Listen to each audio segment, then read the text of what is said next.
and all that, but یہ کہ impact ہر بندہ ہی ہوا. جیسے اگر آپ انفلیشن ریٹ دیکھیں پاکستان میں، یہ بڑا ضروری ہے سمجھنا کہ کچھ لوگ کہتے ہیں انفلیشن بڑھ گیا، لیکن اس کو کسی کو پتہ بھی نہیں ہے کہ کیا مطلب ہے. آج پاکستان میں انفلیشن ریٹ ہے 29%، رائٹ، 29.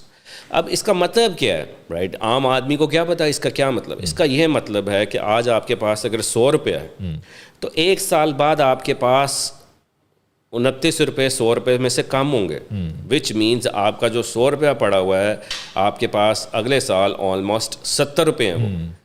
تو یہ انفلیشن ہے. مینز کہ اگر آپ کے پاس 1000 پڑا ہے تو وہ آپ کے پاس 700 روپے ہیں اگلے سال، یعنی کہ ویلیو نہیں رہی اس کی. اور ڈی ویلیو ہوتا جائے گا ایئر بائی ایئر. ایگزیکٹلی. اور یہ ڈی ویلیو ہوتا رہے گا اور آپ کی کرنسی کی ویلیو بھی کم ہوتی جا رہی ہے، آپ کی بائنگ پاور بھی کم ہوتی جا رہی ہے. تو یہ آپ کو اپنی انکم کی انکریز کرنے کی ضرورت ہے. So this is what inflation is happening, جو کہ آج سے کچھ ماہ پہلے، سال پہلے ہم لوگ 6% پہ جا چکے تھے اور آج 29% پہ کہاں جا رہے ہیں. تو یہ کہ اتنا بڑا جب سیٹ اپ ہو تو ہمیں امپیکٹ ہوا، لیکن ہم نے اوبویسلی اس میں نہ کوئی فیس بڑھائی، نہ لوگوں کو زیادہ چارج کیا.